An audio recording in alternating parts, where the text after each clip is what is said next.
first. Right. And what's more is that she's moving at a pretty breakneck pace.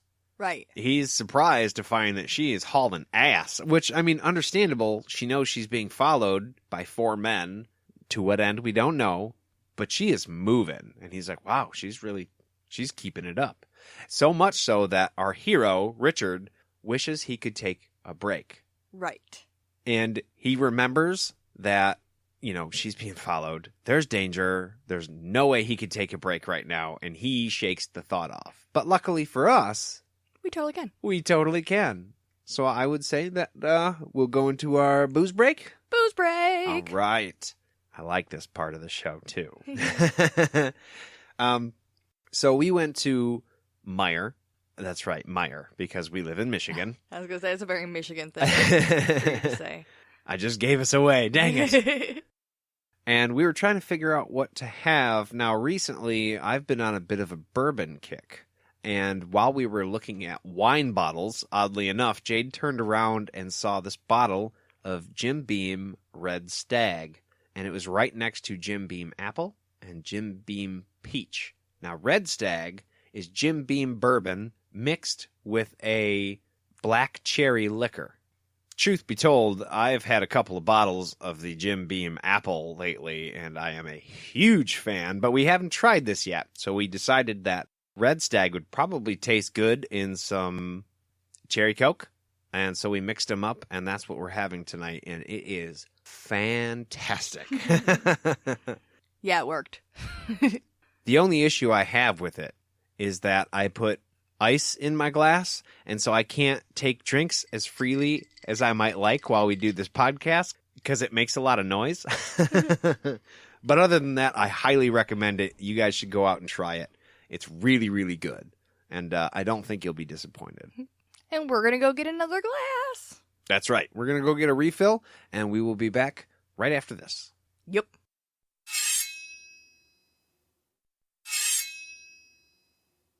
And we're back. So Richard looks up in the sky and he sees that it's nice and blue, except for this one undulating snake cloud. I'm going to be a not intelligent person. Can you remind me what undulating means? You know how a snake, like, moves? Yeah. That. Oh, okay. I gotcha. The wiggly, like... ugh.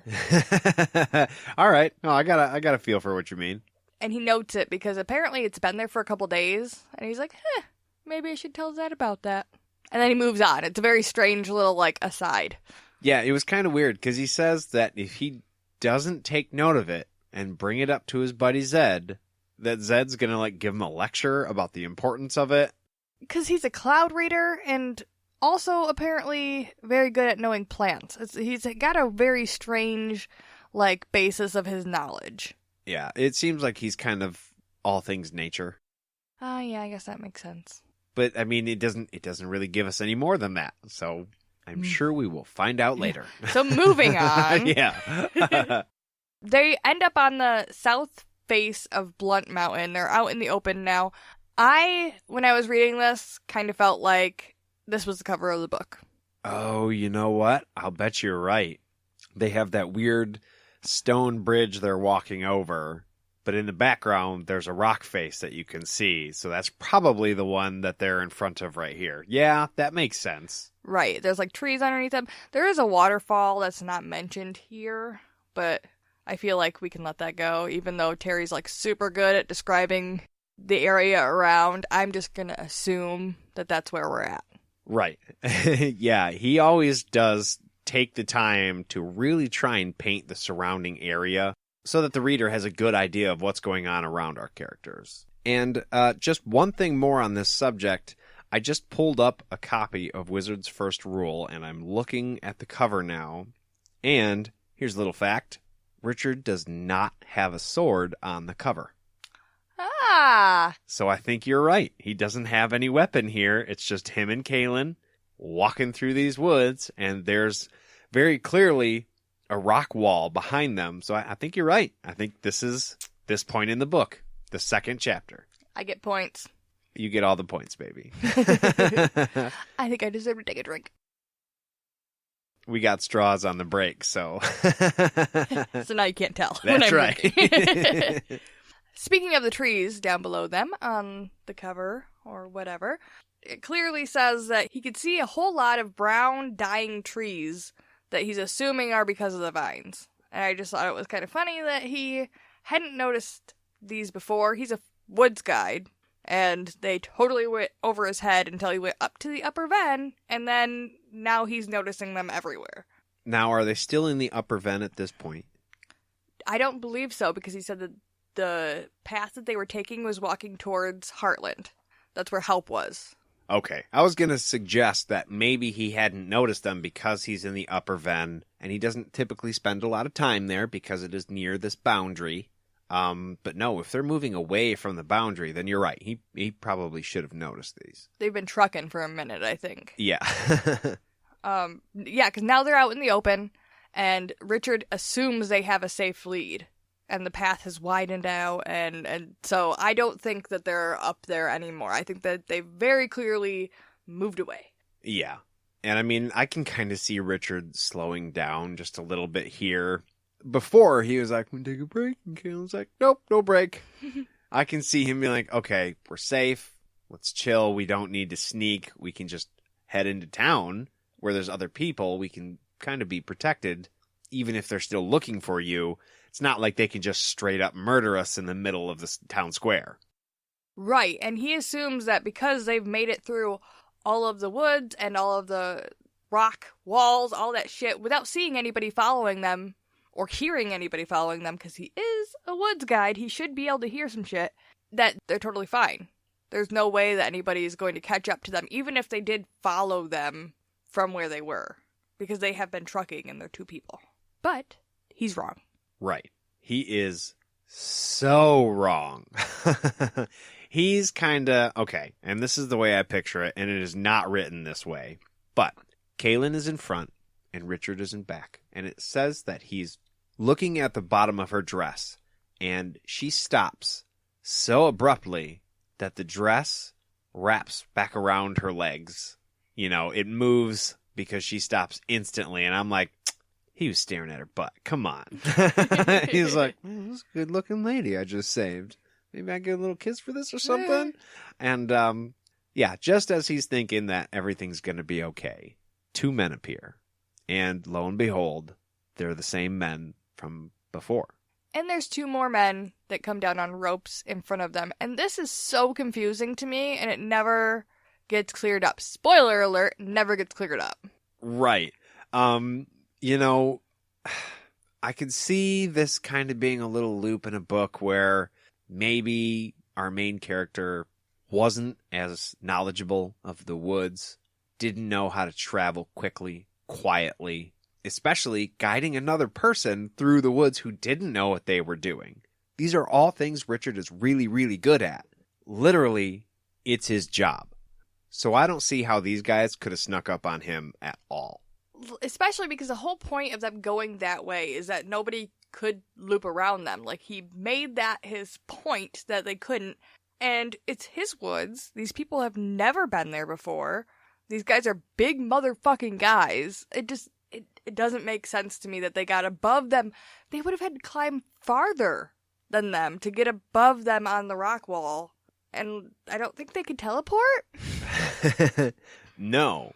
And, you know, what's more is that these guys don't know the area, like you said. And they did all of this so quietly that they had no idea that anybody was now in front of them, which they did keep looking behind them to make sure no one was following, and apparently they weren't following. They were just waiting for a spot to drop down on these guys. And they were being very quiet. They should have heard something, and these guys are apparently loaded down with goddamn weapons. Right, very heavy, very noisy. And armored. Right, they're armored dudes. They should not be able to move as quick as two people who are not armored or weapon-laden at all. And another thing, 4 guys would literally move twice as slow as 2 guys. You know? So, the only other thing this could imply is that these are fucking super soldiers. Right. from maybe the future who can teleport, like you're saying, or they are really, really, really, really good at what they do. But if that's the case, which I don't think it is, why wouldn't they have gotten to this woman sooner? Exactly. They wouldn't need to hide from rock to tree to rock. Like, they could have just just gone up and grabbed her. Walked a little quicker. Right. And I mean, I don't want to rip it apart too much. We are only in the second chapter. But this absolutely does not make sense. And it's one of those things where either it's implying something that it's just not going to say, or it doesn't make sense. And somebody's kind of crossing their fingers and hoping that you don't come across that. Right. And Terry describes them as, like, really rugged and handsome, and they have these piercing blue eyes. And me and you talked about this a little bit earlier, because we didn't want to get too much into it. But when I asked you why the fuck it mattered that they were handsome, your response was, because Terry's horny. And that's right. And I think you're right, because he does take every opportunity to let you know when somebody is handsome, or their dress is clinging to their curves, or Richard is sweaty and his shirt is just gripping onto his skin, and he's... yeah, Terry's horny. That answer wasn't for the podcast, Jane. No, and I'm not implying anything about Terry, but yeah, that was the thought. I'm like, man, these guys are just sexy as hell, and they're chasing our hero, who's sweat soaked and his clothes are clinging to his muscular body. And I'm like, God damn, we got a whole bunch of good looking people running around in these woods. I mean, I get that it wasn't for the podcast, but I felt like you can't really read this book and not mention that Terry does like attractive people and sex. We'll get more into that later. Maybe not necessarily sex, but like, yeah, definitely there is an undertone of like horniness. I liked the big long pause. There's no way we're cutting that now. Well, sexy people aside, not really aside, because we are talking about Richard. I mean, we got to assume the dude's handsome as hell. He's never really had to fight. Now, it doesn't say that he's never gotten into a fight. It just says that he's pretty good at avoiding fights. Either he can talk his way out of it, or he's big enough to where people don't really want to fight him, so it doesn't really take that much for him to dissuade people from wanting to fight him. But it says he's typically pretty good at staying out of these situations that he has now fully found himself in. And he's always in control of his anger. Right. And here Richard has a choice. Before, he was like, okay, I got you away from these big, sexy dudes who are hunting you down. But now here they are. They're in our faces, and either I'm going to stand between you two, or I will stand behind you. And, it does mention that looking at this woman, she looks proud, but like she doesn't want to have to ask for help. And these guys do give Richard the chance to walk away. Right. He has an out. They're like, look, we're not here for you. We get it. You were helping her. Just go. So he has the perfect opportunity to be like, all right, well, I tried. See you later.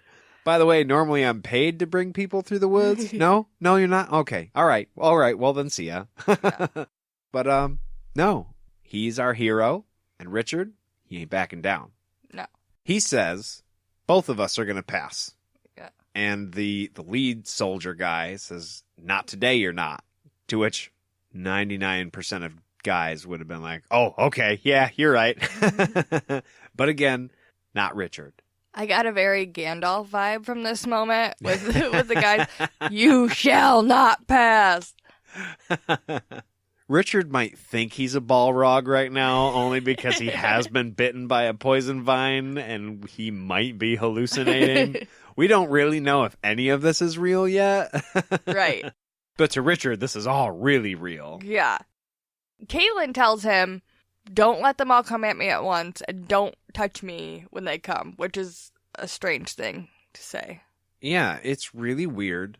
But the thing about it is that Richard, he doesn't even question it. He's just like, okay, yeah. Right?